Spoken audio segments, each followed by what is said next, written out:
Hello guys, आप सभी को फिर से एक बार एक नए वीडियो में स्वागत है।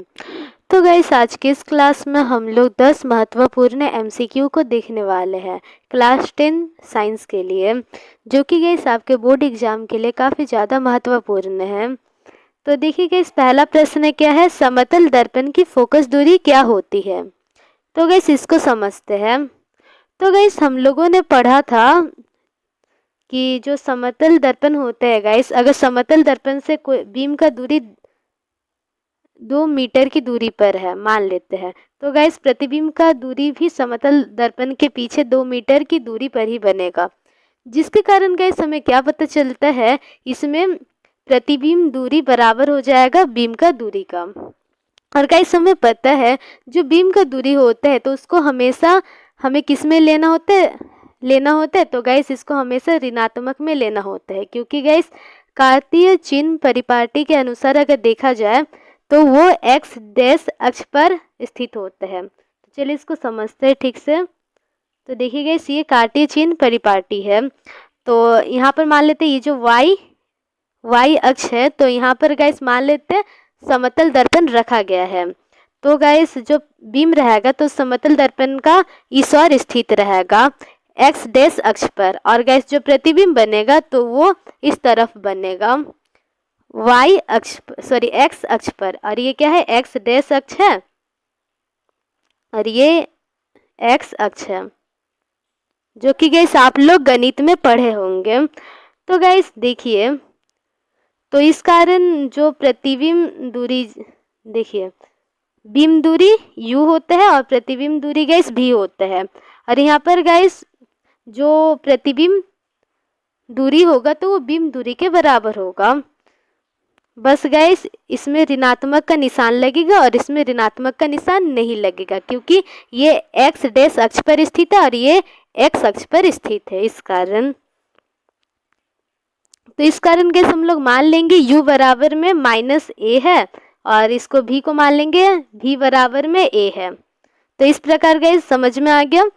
तो गाइस अब हम लोगों ने पढ़ा था, क्या पढ़ा था गाइस, तो हम लोगों ने पढ़ा था दर्पण सूत्र, जिसमें गाइस बताया गया है 1/f बराबर में 1/v प्लस 1/u होता है, ऐसा होता है। तो गाइस अभी हम लोग v और u का मान रख देंगे। तो देखिए 1/f बराबर में v का मान कितना था, a था, और गाइस u का मान था -a, तो 1/-a, रुकिए थोड़ा, 1/-a ऐसा हो गया। तो गाइस ये माइनस ऊपर में जाकर प्लस हो जाएगा, और इसको गाइस हमें ब्रैकेट में लिखना होता है। तो 1/f बराबर में 1/a माइनस 1/a ऐसा हो जाएगा। तो गाइस ये दोनों क्या होगा, सेम है, तो इस कारण कट कर 0 आएगा। तो 1/f बराबर में आंसर कितना आया, 0। इतना दूर गाइस समझ में आ गया। तो गाइस f को अभी इधर लाएंगे और 0 को नीचे लाएंगे 1 का, ऐसा हम लोग कर सकते हैं क्रॉस मल्टीप्लाई से। तो देखिए 1/0 बराबर में f, और इसको गाइस कैसे लिख सकते हैं हम लोग, f बराबर में 1/0। तो गाइस 1/0 का मतलब होता है अनंत, तो इस कारण इसका जो उत्तर हो जाएगा तो वो होगा ऑप्शन बी, अनंत। दूसरा प्रश्न देखिए क्या लिखा है, किसी वस्तु का अवतल दर्पण द्वारा वास्तविक उल्टा और समान आकार का प्रतिबिंब बनता है तो वस्तु की स्थिति क्या होगी।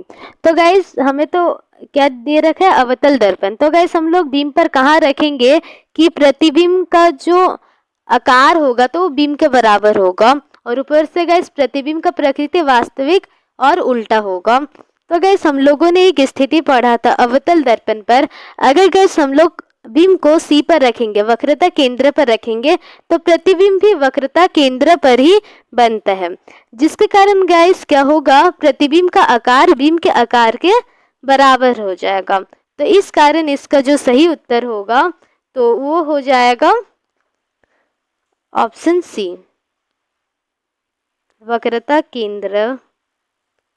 अगर हम लोग बीम को वक्रता केंद्र पर रखेंगे तो उसका प्रतिबिंब भी वक्रता केंद्र पर ही बनेगा और सेम साइज का बनेगा, और इसका प्रकृति होगा वास्तविक तथा उल्टा। तो अभी तीसरा प्रश्न देखिए क्या लिखा है, निम्नलिखित में से किसमें प्रकाश सबसे तेज गति करते हैं। तो गाइस क्या क्या दे रखा है, ऑप्शन ए है तेल, ऑप्शन बी है पानी, ऑप्शन सी है वायु और ऑप्शन डी है कागज। तो गाइस इसका सही उत्तर हो जाएगा वायु, क्योंकि वायु जितना भी ऑप्शन दिया गया है तो इन सबसे गाइस क्या है, विरल माध्यम है, और विरल माध्यम में प्रकाश सबसे तेज गति करता है। फिर देखिए दूसरा प्रश्न है, एक लेंस की क्षमता -4 डायोप्टर है, उसकी फोकस दूरी क्या होगी। तो गाइस हम लोगों ने फॉर्मूला पढ़ा था, P बराबर में क्या होता है 1/f होता है। तो हमें क्या दे रखा है, P दिया गया है। P क्या है, लेंस का क्षमता है, इसको गाइस हम लोग शक्ति भी कहते हैं। तो इस कारण -4 बराबर में 1/f ऐसा होगा। अभी f को इधर लाएंगे और 4 को नीचे भेज देंगे, तो f बराबर में 1/-4, और गाइस माइनस का निशान हम लोग ऊपर रख सकते हैं। तो क्या करेंगे, माइनस का निशान गाइस हम लोग ऊपर रख देंगे। तो देखिए अगर इसको हम लोग सॉल्व करेंगे 4/1, माइनस का तो माइनस आएगा ही है आंसर में, तो 0 पॉइंट, तो इस तरफ 0 हो गया, तो यहाँ पर 2, तो 8 हो गया गाइस, और फिर यहाँ पर 2 बच गया, तो पॉइंट से और एक 0 ले सकते हैं, और फिर 2 5, तो 20 हो गया। तो इसमें गाइस आंसर कितना हो जाएगा, -0.25 मीटर, क्योंकि गाइस अगर क्षमता दिया गया है तो फोकस दूरी हमेशा मीटर में ही होगा।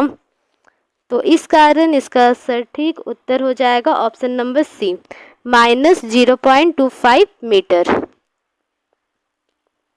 तो गाइस अभी पांचवा प्रश्न देखिए, प्रतिरोध का एसआई मात्रक क्या होता है। तो गाइस इसका उत्तर हो जाएगा ओम, इसका उत्तर ओम हो जाएगा। प्रतिरोध का एसआई मात्रक ओम होता है। फिर छठा प्रश्न देखिए, टंगस्टन का उपयोग निम्नलिखित में किसमें किया जाता है। तो गाइस हम लोग विद्युत वाले चैप्टर में पढ़े थे कि जो टंगस्टन होता है तो उसका वो किस में हम पाया जाता है, तो वो बिजली के बल्ब में पाया जाता है। जो बिजली का बल्ब का तंतु होता है तो वो टंगस्टन का बना होता है। तो अभी गाइस सातवां प्रश्न देखिए क्या दिया गया है, चुंबकीय क्षेत्र रेखाएं निकलती है। तो गाइस हम लोगों ने कल ही पढ़ा था कि जो चुंबकीय क्षेत्र रेखाएं है तो वो उत्तरी ध्रुव से निकलती है और गाइस दक्षिणी ध्रुव में विलीन हो जाती है। तो इस कारण इसका सही आंसर होगा उत्तरी ध्रुव। फिर देखिए आठवां प्रश्न, रासायनिक समीकरण को किस नियम के कारण संतुलित किया जाता है। तो ऑप्शन ए है द्रव्यमान संरक्षण का नियम, ऑप्शन बी है स्थिर अनुपात का नियम, ऑप्शन सी है डाल्टन के परमाणु सिद्धांत, और फिर ऑप्शन डी है आधुनिक आवर्त नियम। तो गाइस इसका आंसर आप लोग कमेंट में लिखिएगा। तो गाइस सभी नौवां प्रश्न देखिए, H+ आयन की सांद्रता किस पदार्थ में सबसे अधिक होगी। तो गाइस जिसका pH मान जिसका कम होता है तो उसका H+ आयन की सांद्रता उसमें अधिक होता है, वो अधिक H+ आयन रिलीज करता है, उत्पन्न करता है।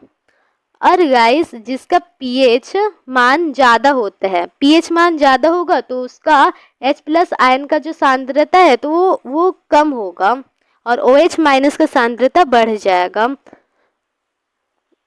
तो गाइस देखिए इसमें हम लोग देखते हैं कि इसका सटीक आंसर क्या है।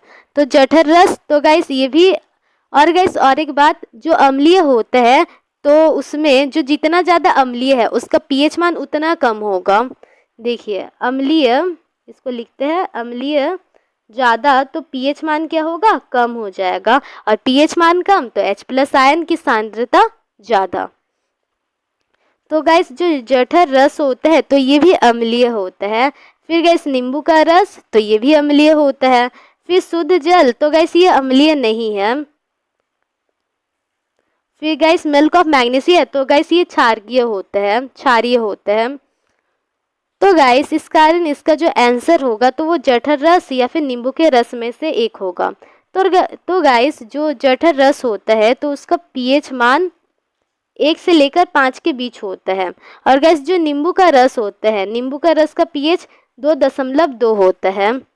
तो इस कारण देखिए इसमें 1 से लेकर 5 है जठर रस का, तो 4 भी हो सकता है, 3 भी हो सकता है, जो कि गैस 2.2 से ज़्यादा है। तो इस कारण इसका सही आंसर हो जाएगा नींबू का रस। फिर गाइस 10वां प्रश्न देखिए क्या है। पदार्थ ए, बी, सी तथा डी का पीएच मान क्रमशः 5, 8, 10, 13 है। उपरोक्त में कौन पदार्थ अम्लीय है, अम्लीय होगा यहाँ पर, सॉरी अम्ल है। तो गाइस चलिए इसको देखते हैं।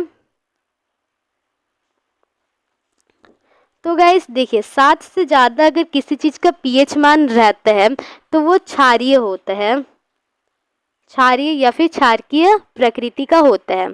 7 से क्या है ज़्यादा, इसको ऐसे लिखते हैं, और 7 से कम रहा तो वो गाइस हो जाएगा अम्लीय। तो इसमें से देखते हैं गाइस कि 7 से किसका ज़्यादा है। तो देखिए 7 से ज़्यादा 8 का ये वाला है, 8, 10, 13, तो ये सब गाइस 7 से ज़्यादा है। और गाइस 8 किसके लिए है, बी के लिए, और सी के लिए 10 है, और डी के लिए 13 है पीएच मान, और ए के लिए 5 है। तो इसमें गाइस कौन पदार्थ अम्ल है पूछा है, तो गाइस जो ए है तो वो अम्ल है। तो देखिए इसका ऑप्शन, तो ऑप्शन इसमें सटीक ऑप्शन हो जाएगा ऑप्शन ए। तो गाइस आज के लिए इतना ही। अगर आपको ये वीडियो अच्छा लगा तो इस वीडियो को लाइक कर दीजिए, और ऐसे वीडियोस के लिए चैनल को भी सब्सक्राइब कर लीजिए।